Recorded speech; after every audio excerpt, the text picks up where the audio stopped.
د پاکستان دښمنانو سره به هیڅ خبرې نه کیږي. د پاک فوج سره به یو ځای د دښمنانو ته شکست ورکو. موږ تېره ورځ د کوټې دوره وکړه. د شهیدانو له کورنو سره مو ولیدل. د شهیدانو د لواحقینو حوصلې ډېرې اوچتې دي. د وزیر اعظم شهباز شریف وفاقي اجلاس ته وینا.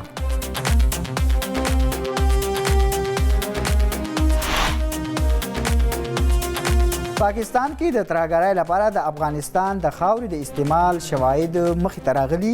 تیرا کې د افغانستان نه د ترهګرۍ کوشش کوونکی عبدالله ول نثار گرفتار. پاکستان څو ځله د افغانستان عبوري حکومت د شواهد نه خبر کړی. د افغان عبوري حکومت د ترهګرۍ خلاف اقداماتو کې ناکامه.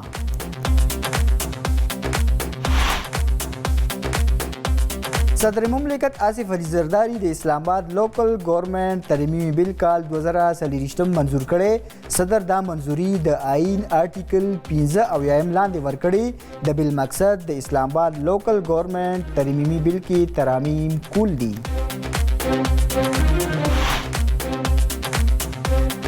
د 1 سپتمبر نه د پېټرول په نرخونو کې د نور کمی امکان. د پېټرولیوم په بیه کې د فی لیټر 3 روپۍ 10 پیسې کمی کیدی شي.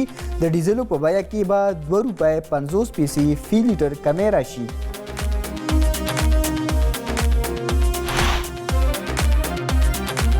د پاکستان او بنگلاديش ترمنځ دویم ټیسټ میچ د ډومبي ورځې لوبه د باران له وجې منسوخ. د پاکستان کرکټ بورډ وایي د باران له وجې د ډومبۍ ورځې لوبه ممکن نه ده.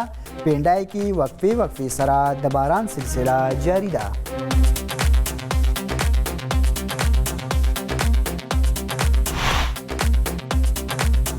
او ملک کې د پشکال بارانونو سلسله جاری. بلوچستان کې د بارانونو له وجې د مړو شوو کسانو شمیر 140 ته رسیدلی.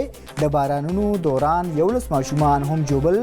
د موسمیاتو محکمې ملک کې د نور باران ورېدو پیشنګویي.